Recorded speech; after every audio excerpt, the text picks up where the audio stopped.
Existe um monte real em Israel, onde 200 anjos teriam feito um juramento para trair Deus. E o relato disso foi tirado da Bíblia de propósito. Esse é o livro de Enoque, o livro mais perturbador que você nunca leu sobre os anjos. Não os que protegem, os que caíram. E quem vai abrir esse livro proibido é o Daniel Lopes. Então, Vilela, essa história tem muita relação com a história de Enoque, porque Enoque é um cara que teoricamente não morreu, não virou vampiro, parece, né? Mas não morreu, foi arrebatado, né? Foi levado por Deus. Então, Enoque, ele é bisavô de Noé. E ele, ao contrário dos seus antepassados e ao contrário dos seus descendentes que viveram mais de 900 anos, ele andou pela Terra há 365 anos. Quando ele tinha 365 anos, a Bíblia diz que ele foi levado por Deus. Agora, o que não está na Bíblia está no livro de Enoque. Que ele vira um profeta, ele vira uma espécie de escriba celestial. Tudo que está acontecendo no céu, ele vai lá e vai registrando. Tem que a responsabilidade de anotar. E ele vira uma espécie de intermediário entre Deus, os anjos e os humanos. Que ele é um humano que meio que ascendeu a quase que uma quase divindade, né? Então ele faria a ponte entre o mundo espiritual e o mundo humano, né? Então ele recebe várias visões, ele viaja pelos céus, ele registra os segredos do final dos tempos relacionados ao juízo, né, ao futuro da humanidade. Então, assim, é um livro altamente escatológico no sentido de tratar de coisas meio apocalípticas, né? Então, por que apócrifo? Por que alguns livros entram na Bíblia e outros não? Por que esse não entrou? A importância dele, porque o Enoque é citado por muita gente, né? Muito. E por que ele não entrou na Bíblia? Então, tem uma série de fatores, né? Dizem que tem divergências doutrinárias. O que é isso? Tem coisas que falam no livro que não combinam com o resto do que eles já tinham entendido como canônicos, porque seriam livros que foram... É como se são livros que foram descobertos depois. Que já tinha a Bíblia... Porque uma coisa é a gente pensar na Bíblia cristã, outra coisa é na Bíblia hebraica. A Bíblia hebraica ela já existia há muito tempo. Que é o Pentateuco, você está falando? Não só o Pentateuco, eles chamam de Tanakh. Tanakh é o Torá, que é a Torá, que é o Pentateuco, que são os 5 livros de Moisés. Nevi'im, que são os profetas, e Ketuvim, essas palavras hebraicas para esses termos, né? Por isso que é Tanakh. É o Pentateuco, mais os profetas e mais os escritos. Isso já existia antes de Jesus? Isso já existia antes de Jesus e já tinha... o livro de Enoque, ele veio depois. Tá. Ou foi descoberto depois, não pelo que a história é depois. Foi descoberto pelo menos depois. Então os caras começaram a falar, cara, vamos comparar então esse que veio depois com o que já tem antes. E comparando não bate. Tem coisa que a Bíblia não confirma. Por exemplo, a Bíblia só diz que Enoque foi arrebatado e acabou por aí. Então eles acham que é algo que floreou demais. É muito acréscimo e são coisas que não tem sinergia com a doutrina que já existia dentro do corpo dos livros escolhidos ali, né, pelos judeus. Porque é claro que Enoque vai tratar de uma história do Gênesis. Se a gente fosse colocar cronologicamente Enoque na Bíblia, Enoque teria que ser enxertado, só que é um livro gigante, ele entraria no capítulo 5 de Gênesis.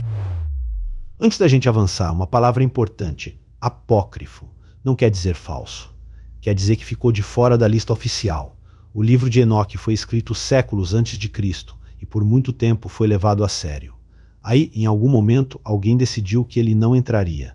A pergunta que fica é, por quê? Falta mais, né? Mas estamos falando resumo do livro. O que o livro trata, né? A gente estava nessa parte. Então, o livro, o primeiro livro de Enoque tem partes. O primeiro é dividido em 5 partes. Ryanzinha.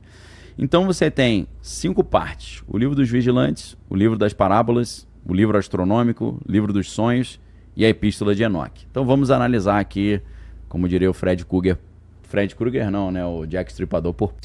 E essas 5 partes são, primeiro, o livro dos vigilantes, que é a história desses caras que desses anjos. Que trouxeram conhecimento para a humanidade, né? Exato. Já viu essa história? Sim, essa lenda? do Watchers, né? Isso tem a ver... uma das armas, outro... né? Cada um tinha uma especialidade. Os anjos seriam os vigilantes. Entendi. Que em grego chama Grigori, né? E em inglês são os Watchers, né? Então, o capítulo 1 até o 36 vai contar essa história. Você vê que é conteúdo pra caramba, né? Tem 36 capítulos que vai contar essa queda dos anjos ali, o caos antes do dilúvio. Mas espera, o que a Bíblia que a gente conhece diz sobre isso? Quase nada. Só um versículo. um único trecho, no capítulo 6 do Gênesis, que sempre passou batido.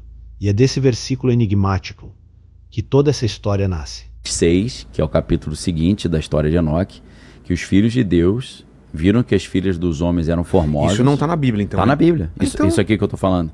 Só que a teoria qual que é? Quando a Bíblia fala os filhos de Deus viram que as filhas dos homens eram formosas e coabitaram com elas. Certo. Aí nasceram os gigantes. Olha só o bichão. Tá bem representado. E nasceram os gigantes. Nasceram os gigantes, os varões de grande renome da antiguidade. A Bíblia vai falar exatamente isso. Que se a gente interpretar filho de Deus como anjo, os filhos de Deus viram que as mulheres... Vou traduzir as palavras, tá? Para ficar mais claro. Anjos acharam as mulheres atraentes, engravidaram essas mulheres. Popularam. E nasceram gigantes que se tornaram varões de grande renome da antiguidade, pessoas muito famosas da antiguidade, que viraram reis de regiões. Porque a Bíblia, aí está na Bíblia, a Bíblia vai falar sobre reis de regiões que eram gigantes. Então... Isso está na Bíblia. A gente tem o Anak, que era certinho de quantos anjos caíram nessa queda, que foi uma queda diferente da queda de Lúcifer. Essa foi a queda de Samiasa. A primeira é de Samael. Eu ia falar exatamente isso, você adivinhou o que eu ia falar, porque é parecido o nome, né? Samael. Samael. E a primeira foi 1/3 do céu, né? 1/3. Então a gente está falando de talvez bilhões de anjos, né? Aqui são 200 anjos só. 200 anjos que eram os vigilantes, ou sentinelas. Tá. Eles descem do céu. Eu achei que era menos até. 200. Quase 300, né? Não, eu achei que era tipo 30, assim. Repara na escala. A queda que todo mundo conhece, a de Lúcifer, levou 1/3 do céu. Bilhões de anjos. Essa aqui é outra. Uma segunda queda. Só 200. Mas 200 com nome, com líder e com um plano. Eles fazem um juramento no Monte Hermon, que é um monte muito misterioso que tem lá em Israel. E eles combinam entre eles o seguinte: nós vamos nos rebelar contra Deus fazendo isso. Então você tá junto? É tipo aquela galera que fala, vamos assaltar um banco, se você for eu vou e tal. Vamos fazer uma besteira aqui. Então eles combinaram e fizeram um pacto nesse Monte Hermon. Ali, nós vamos abandonar a nossa função celestial e nós vamos tomar esposas humanas, né? Então eles foram liderados por o Samiasa, né? E pelo Azazel. A representação do O Azazel na Bíblia é o bode expiatório. É? Porque Moisés fala o seguinte: a gente vai entregar um cordeiro para Deus e a gente vai entregar um bode pro diabo. Por quê? Porque aí não é que fala pro diabo, né? Não. A Bíblia fala assim: esse bode, o sacerdote deve colocar a mão na cabeça dele e colocar todo o pecado do povo nele. Não tinha lance de colocar umas contas também no pescoço dele, sei lá, alguma coisa? No bode? Que seriam os pecados. Os pecados. Esse é uma representação. Cara, do Azazel eu já vi outro. Tá com pinta de bode, né? Exato. Vê outras representações que você acha também do Azazel. Coloca Sandman Azazel ou alguma coisa de quadrinhos assim. O cara botava essas contas também, a mão na cabeça dele. E falava, todos os pecados estão sobre você agora. E soltava ele no deserto. Pra espiar. Pra ele morrer no deserto. Mas aí, a ideia era que era entregue pro diabo. Ah, é? Como se fosse pra Satanás lá. Então, o nome desse bode na Bíblia é Azazel. Cara, não sabia disso. É aquele que assume os pecados todos. Seria o devorador de pecados. O devorador de pecados. Se alimenta dos pecados, né? A Bíblia não vai aprofundar muito. É claro que no ocultismo você vai ter toda uma teologia em cima de Azazel, né? Guarda esse nome, Azazel, o bode solto no deserto, carregando o pecado de todo mundo. É daí que vem o símbolo do bode no ocultismo, que sobrevive até hoje. O nome de 3.000 anos atrás, que ainda assombra. Bem, esses anjos caídos passam para os seres humanos vários dos conhecimentos considerados proibidos na Bíblia, né? Conhecimentos de armas, de joias, de feitiçaria, de astrologia e de maquiagem também. Eles ensinaram as mulheres a se maquiar. Você vê que problema, né? E a terra fica cheia de violência, de sangue, né? Os humanos começam a ficar desesperados com esses seres gigantes devorando todo mundo, destruindo tudo. E aí, o arcanjo Miguel, o Gabriel, o Rafael e o Uriel, eles intercedem a Deus. Era grande, muito maior do que quase 3 metros. Então. 2,60 m, mais ou menos. Tá. Mas eles acham. Mas na verdade, Vilela, esses gigantes, segundo o Enoque, não era 2 metros, era uma parada muito maior? Muito. Ah, tá. Era tipo meio aquele. Titã. Titã. Tá. Você foi no ponto certo. Essa interpretação de que... Você imagina viver num mundo desses seres... Vieram os gigantes, os Nephilim, e eles são seres muito violentos, né? Que na história do Enoque, eles devoram seres humanos e causam caos, né? Agora pensa comigo, e se as lendas gregas não fossem invenção, e se fossem memória? A mesma história, contada de outro jeito, em outro povo. Porque quando você lê Enoque, é impossível olhar para a mitologia do mesmo jeito. Se engravidava a mulher. E esse cara que era engravidado pela mulher era um semideus. E esses semideuses, como um Hércules da vida, ou até um Aquiles, né? Aquiles, se eu não estou enganado, era filho do deus Éolo, que é o do vento, que dá origem à palavra eólica, né? Energia eólica. Então esses caras eles viraram reis, né? Pessoas muito poderosas, né? Um Hércules, né? Da lenda. Alexandre o Grande dizia que ele não era filho do Filipe II da Macedônia, ele era filho de Zeus. Que a mãe dele, chamada Olímpia, teria sido foi engravidada por Zeus, por isso que ele tinha aquelas habilidades excepcionais todas dele, né? De partir pra guerra sozinho, sem ninguém. Tem essa história assim, a gente não sabe se Plutarco mentiu, né? Mas nas histórias lá, que você pega da história grega de Plutarco, quando ele faz as vidas comparadas e tal, tem uma história que o Alexandre tá numa fortaleza, a fortaleza tá cercada, e aí eles não conseguem sair e tá começando a faltar comida, né? E aí ele fica revoltado um dia, ele pula lá de cima da fortaleza, em cima dos soldados, maluco. Pô, louco. Só que aí ele vai dizer que como era meio-dia, eu acho, e ele tava com a armadura muito polida, brilhante, quando ele desceu, o negócio achou que era um deus que tinha descido. E aí os caras ficaram com medo de partir pra cima, né? Que eles olharam e falaram assim, quem que é esse cara? O cara desceu voando, né? E aí quando eles viram, ele falou, não, é o Alexandre. Mas aí vem a pergunta que ninguém faz. Como é que um ser espiritual engravida uma mulher? A resposta do livro é mais perturbadora do que qualquer lenda. Porque ela parece engenharia genética. Os anjos caídos, eles se reuniram no Monte Hermon e eles decidiram se tornar materiais para poder ter relação com as mulheres e sentir o prazer carnal. O que eles fizeram então? Eles pegaram o espermatozoide humano, alteraram esse espermatozoide e inseminaram mulheres com esse espermatozoide, e as mulheres geraram para esses anjos caídos corpos adequados para que esses anjos caídos transferissem a sua alma para dentro desse corpo. Por que eu estou falando que tem a ver com Avatar? No filme Avatar, em vez de ser uma invasão alienígena, dos alienígenas invadindo a Terra, são os seres humanos invadindo um planeta alienígena chamado Pandora. Nesse planeta alienígena chamado Pandora, existem seres alienígenas chamados Navi. Curiosamente, Navi é a palavra hebraica para profeta.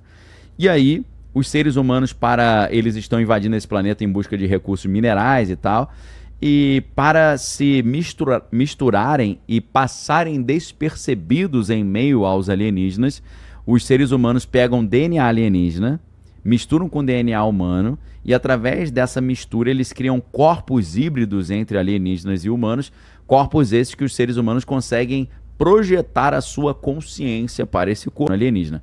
O livro de Enoque, ele vai nessa linha. Ele também nos leva a entender que os anjos caídos, através de engenharia genética, é claro que na época não falava esse termo engenharia genética, mas eles fizeram uma alteração no DNA humano de forma que essas mulheres engravidaram e geraram corpos que eram corpos que esses 200 anjos caídos conseguiram transferir para esses corpos gigantes a sua consciência ou a sua alma, e ficaram ali aptos a terem relações com as mulheres e sentir os prazeres carnais. Sendo seduzidos pelas mulheres, né? E aí, Vilela, nesse ponto, deixa eu dar uma pausa já aqui para citar uma outra parte da Bíblia. Aí a galera desenvolve uma teoria mirabolante também de que o cabelo das mulheres é muito atrativo para os anjos. Não têm cabelo, será? Eles têm não tem anja, né? Não tem anja. Qual que é a ideia do anjo? Cultismo. Alguns anjos caídos, eles se apresentam ora como masculino ou como feminino. Aqui? Ah, tá. Então... Talvez essa designação não exista lá no espiritual, mas aqui... Vamos supor, o anjo caído, ele consegue fazer um shape-shift. Tá. Então, assim, tem gente que pega direto. E dizem que é mó diversão, né? Que é alto nível de o lance do prazer. Súcubus e íncubus, né? Exato. Por exemplo, a Astarote, né? É conhecida como uma Lilith, né? Lilith aparece nessa Bíblia dos judeus ou não? Ou só na parte mística? Aparece. Aparece? Aparece na... Eu não sei se é no Mas livro não como a primeira mulher de Adão. Não aparece como... tipo assim, Deus vai nos livrar do espírito que assola meio-dia e o mal que assola meia-noite. Então, tem hora que fala Lilith. Essa palavra está na Bíblia. Quem que é essa, Homer? Uma das representações de Astarote. Tem um detalhe minúsculo aqui que me arrepia. O apóstolo Paulo manda a mulher usar véu por causa dos anjos. Por causa dos anjos. É uma frase de passagem, numa carta, que liga o texto oficial direto a tudo isso. Nos ritos de fertilização, que são os ritos mais antigos que existem, né? A galera geralmente fala assim que a profissão mais antiga é mulher de programa. E talvez um dos cultos mais antigos são os cultos de fertilização, que são os bacanais. Começa assim, né? Culto de fertilidade. Por quê? Porque a galera dependia da terra para comer. Se a terra não produzisse, o cara passava fome. Então ele pedia para os deuses ali, poxa, traga prosperidade e fertilidade para a terra. Aí os deuses falavam, vamos fazer melhor? Eu desço aí, a gente faz uma festa aí, já ninguém é de ninguém. Então, assim, os cultos de Eleusis na Grécia, os cultos das Saturnálias em Roma, os cultos ao deus Baco, que são as bacanalhas, por isso que é bacanal, né? Então, são os cultos de fertilização. Nesses cultos que acontecem fertilizações mesmo, mulheres saem grávidas, como é que é o sistema? Primeiro, esses seres espirituais se apresentam de uma forma feminina, e o cara tem uma relação ali com o ser pega o espermatozoide, altera, e depois o ser assume uma forma masculina e insemina isso na mulher. Entendeu? Na prática, é uma inseminação artificial, a fertilização in vitro. Entendi. Entendeu? Então eles não trabalham a partir do nada. E eles não têm esperma deles. Eles pegam o esperma mono, altera e botam na mulher. O anjo caído engravida a mulher e cria o bebê para ser o rei da parada. Não, ele engravida e some. E aí, quando chega o momento certo, o cara é encaixado no lugar. Me parece que eles deixam o cara ser criado numa família cheia de dificuldade, sem muita estrutura, para o cara ficar uma pessoa traumatizada e carente e dependente de afeto, para quando chegar o destino dele, os caras falaram, tua história é essa. Mas para você cumprir seu destino, você vai ter que fazer essas coisas escabrosas. E como o cara teve... um soldado... E além disso, porque controle mental é coisa de ocultismo também, a gente sabe, né? Mas a ideia aqui é o seguinte, quando chegar no momento do cara ser iniciado e fazer os sacrifícios, ele vai aceitar fazer, porque ele vai se sentir amado por essa galera, um amor que ele nunca teve. Que é o lance do Daniel Mastral, que você falou, essa relação. Você vai ver que você pega o livro dele, O Filho do Fogo, da página 1 até a página 180, ele contando a infância dele só perrengue. Putz. Entendeu? E ele teria sido gerado ali de propósito para lá na frente. Para lá na frente. Isso é a história que é relatada no filme dele. E aqui o padrão fica sombrio. Gerado para uma missão. Abandonado de propósito para crescer carente. E ativado lá na frente. É lenda, é um IC. Mas é o tipo de IC que ecoa quando você olha para certas figuras de poder. O que acontece? Vem o dilúvio, aí tá na Bíblia. Noé avisa os caras falando, olha, vocês têm que se arrepender. Vocês não podem viver dessa forma desregrada, senão Deus vai trazer uma punição. Os caras não acreditam, Noé fica lá 120 anos construída a arca, o pessoal fica zombando dele, porque eles falam, pra que você está construindo isso? Ele fala, porque vai chover. Os caras falam, o que é chover? Pô, nunca tinha chovido. Então os gigantes do dilúvio, eles são destruídos, né? Os espíritos deles viram os demônios que atormentam as pessoas. Então aqui a gente tem uma distinção muito interessante entre anjo caído e demônio. O que é o anjo caído? O anjo caído é um ser espiritual que tem um corpo espiritual e que se rebela contra Deus, mas ele, em tese, ele não consegue possuir uma pessoa, porque a pessoa morreria e o anjo também tem o seu próprio corpo. Agora, quando os anjos eles criaram os gigantes têm uma alma ali que é diabólica, né? Tem um espírito diabólico.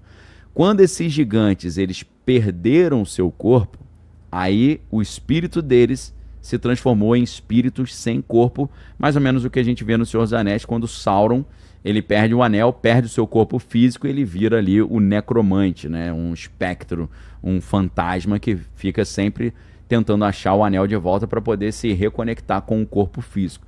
Né?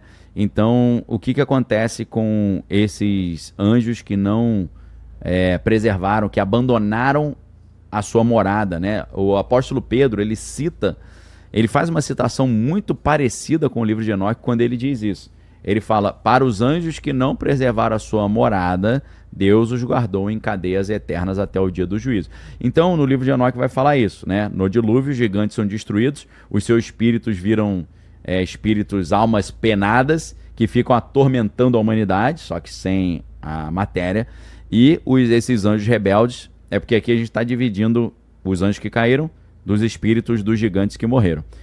Com relação ao espírito dos gigantes, viraram os demônios que ficam atormentando a humanidade, e os anjos rebeldes foram presos em abismos de fogo até o juízo final.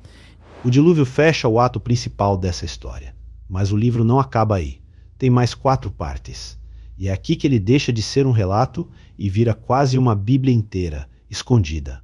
Nesse livro aparece o Filho do Homem, que é uma figura celestial, pré-existente, chamada também de eleito ou justo, que seria uma pré-figuração de Cristo ali no Antigo Testamento. Depois a gente tem o livro astronômico, né, que é quando Uriel ensina Enoque sobre o movimento dos astros e defende ali a ideia de um calendário solar de 364 dias, né, diferente do calendário lunar, que era usado no tempo, e mostra ali que o cosmos ele tem uma ordem perfeita criada por Deus. Então, e aí tem o livro dos sonhos, né? O livro dos sonhos, aí Enoque vai ter vários sonhos, né? Primeiro ele tem uma visão do dilúvio, né? Ele enxerga o dilúvio acontecendo. A gente não pode esquecer que Enoque é avô de Noé, então faltava um bom tempo para isso acontecer. Lembrando que essa galera vivia pra caramba, né? Então, no segundo sonho, é o Apocalipse dos animais, né? É a história da Bíblia através de alegoria. E aí tem a Epístola de Enoque, né? A Epístola de Enoque, ele traz ali conselhos práticos, né, aos filhos e aos justos, e ele ensina, vivam em retidão, ajudem os pobres, né, evitem o pecado. Ele faz uma crítica dura aos ricos, principalmente aos ricos opressores. Talvez isso tenha incomodado muito também os ricos que estavam ali, né, seguindo as coisas do cristianismo. E ele fala também do chamado Apocalipse das 10 semanas, que é a história sendo dividida em 10 períodos, até o juízo e a nova criação. Quase que trechos literais do livro de Enoque na Bíblia, né? Na carta de Judas, no Novo Testamento, na Epístola de Judas, que é um pequeníssimo livro que tem um capítulo só, nos versículos 14 e 15 ali, são citações diretas ao livro de Enoque. Na Epístola de Pedro, ele fala, aos anjos que não guardaram o seu lugar, Deus os guardou em cadeias eternas até o juízo. Isso é uma referência direta, né, ao livro de Enoque. Tem fragmentos do livro de Enoque também encontrados no manuscrito do Mar Morto, né, os manuscritos de Qumran, e ajuda a entender o contexto até do judaísmo ali nos tempos de Jesus, dessa ideia de expectativa apocalíptica, né? Então, é um livro que influenciou muito a ideia que tem ali de anjo caído, a queda dos anjos, como é que... Então deixa eu juntar as pontas. Se o livro foi banido, por que ele aparece citado dentro da própria Bíblia, na carta de Judas? E tem uma pergunta pior. E se os vigilantes nunca tiverem ido embora... Por aí? Na verdade, eles mandam nesse mundo físico, né? Porque esses anjos são os anjos caídos que governam o mundo através dos seus representantes. Os demônios que estão preparando a vinda do anticristo. Aquela minha luta não é contra carne e sangue, mas contra principado, potestade, hostes celestiais. Que eles dominam territórios inteiros, né? Dominam. A teoria, né, de que as pessoas que costumam falar que foram visitadas por alienígenas, né, elas acreditam que também podem ser anjos disfarçados. Ou demônios, né? Então eu queria saber o que você acha dessa teoria, se ela tem base. Tem muita base, porque você vê, a gente está falando de... A gente falou de súcubus e íncubus. Exato, né? Demônio querendo molestar as pessoas. A gente não tem muita história de alienígena abusando de pessoas, mas a gente sempre tem abdução alienígena com manipulação dos órgãos genitais e do sistema reprodutor. Então o que acontece? Eu não falei lá no início do programa que esses anjos caídos pegavam espermatozoide e inseminavam nas mulheres? Sim. essas mulheres são abduzidas, são inseminadas, voltam grávidas. Então é o mesmo sistema, só que sem a diversão do bacanal. Tá. É a mesma coisa. Então é o mesmo... Essas abduções alienígenas de mulheres que terminam em gravidez, na mulher grávida, e depois ela é abduzida novamente, mais ou menos com uns 3 meses de gravidez, eles levam o bebê. Ele pergunta se você acredita que a humanidade hoje está repetindo o mesmo erro das pessoas naquela época antes do dilúvio. É lógico, pô, por isso que vai ter outro dilúvio, não de água, mas de fogo, né? O dilúvio do açoite, na chicotada esquentando nas costas dos rebeldes. Por isso que Jesus falou, os últimos dias seriam como os dias de Noé. Então o caos da época de Noé está vindo de novo. Se o livro de Enoque revela uma verdade que a maioria das pessoas ainda não está pronta para encarar. A maioria das pessoas não tem ideia de que realmente anjos desceram e arrumaram uma maracutaia para poder ter relação com mulher, né? Então acho que a galera fica escandalizada com isso. Acho que isso é o grande escândalo, né? Mas muitas pessoas, ao contrário, já tiveram experiências bem grotescas, assim, de ataques satânicos de natureza sexual. É mesmo? Claro, pô. Até aquela ideia de paralisia noturna. Paralisia do sono, né? Já vi muitos casos de assim, pessoas que eu conheço falando que estavam dormindo, sentiam a mão passando assim, mexendo no cabelo. Eu já senti peso aqui, ó. Como se tivesse alguém sentado, né? Sentado ou apertando muito forte. Então. No tórax. Então, assim, tem muito isso, né? 200 anjos. Um monte sagrado. Um pacto para atrair o céu. Jesus disse que os últimos dias seriam como os dias de Noé. E talvez a gente esteja repetindo o mesmo erro. Se isso é só um mito antigo, ou um aviso, eu deixo você decidir. Mas se essa história mexeu com você tanto quanto mexeu comigo, se inscreve no canal, porque segredo guardado é o que não falta por aqui.